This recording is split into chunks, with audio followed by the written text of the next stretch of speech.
Last week in our landmark 50th episode, we talked about setting the Business Depot way and creating change in the business from the top down: vision, strategy, resources, systems, expectations, and then the content of your business, all powered by the business lifecycle that sits above it. But sometimes you don't actually need to go to that highest level.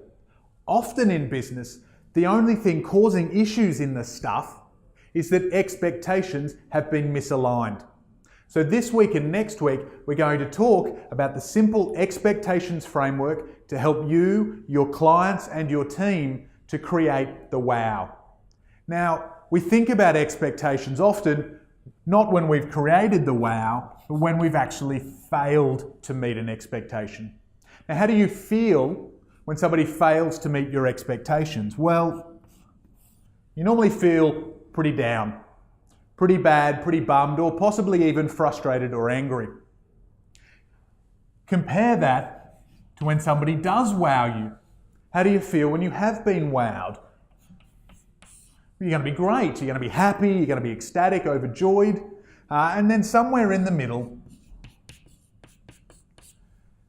there's that middle ground where people meet your expectations.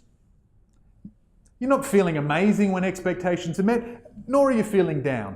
And in fact, sitting in between these two spaces and creating that emotional reaction with your clients is a good place to be. You can't constantly live in the wow. Sometimes you need to just do what needs to be done. It's a simple approach. Do what needs to be done, occasionally exceed expectations, and ensure you don't fail. But why is it that we get so frustrated as customers ourselves and we let down our own customers and clients through simple expectations? Well, there's a couple of reasons. One is slippage.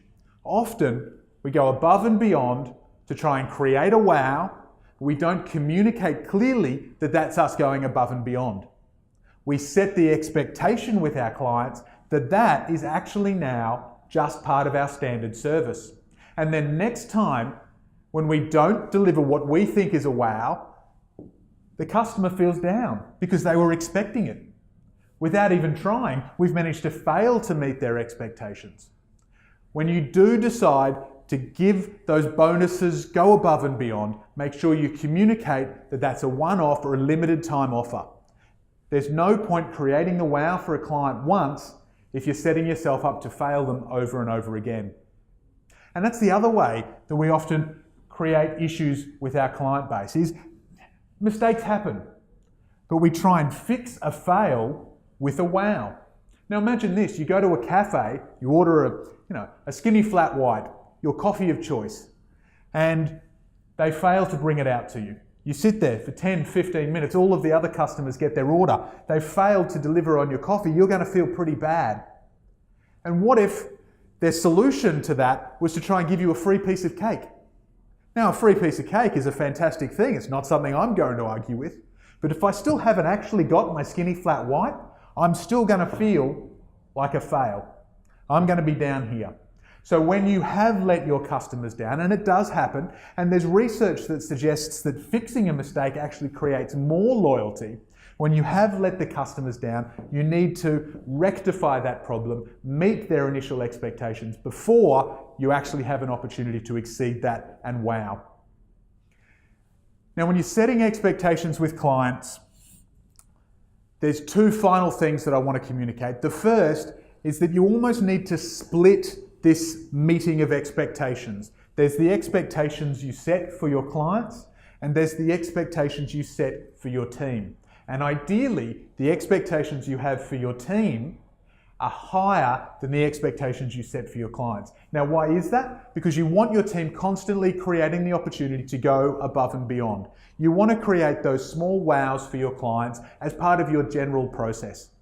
Now, as I've shared, some of those things will start to become standard expectations that your clients have. And that's okay because you're continually improving how your team do what they do. And the last thing around creating that wow for clients, really creating an impressive customer experience that's memorable, is about personalizing the bonuses that you offer to them. Too often I see businesses that have a generic wow approach, We're going to give every client a free bottle of wine. That's going to impress them, especially if they don't drink, are on a health kick, are pregnant, or have religious objections to drinking. If you personalize the approach that you go and give to those clients, they're going to be genuinely wowed. Now, the best example I've ever seen of this was a company that did audio installation for home stereo systems. Now, they were premium, they were top of the range, and they knew that they had an opportunity to really wow their clients. But the clients were expecting pretty high service. You know, they weren't going to be able to create that wow just by being on time or being polite. So what they would do, and only for their best clients, is once the system had been installed, they would throw a party for the clients. I mean, we're talking $30,000, $40,000 sound systems here. So spending $1,000 or $1,500 on a party for your clients is only a small portion of the bill. They could afford that. And the clients would love that. The clients that they chose, that they knew would love that.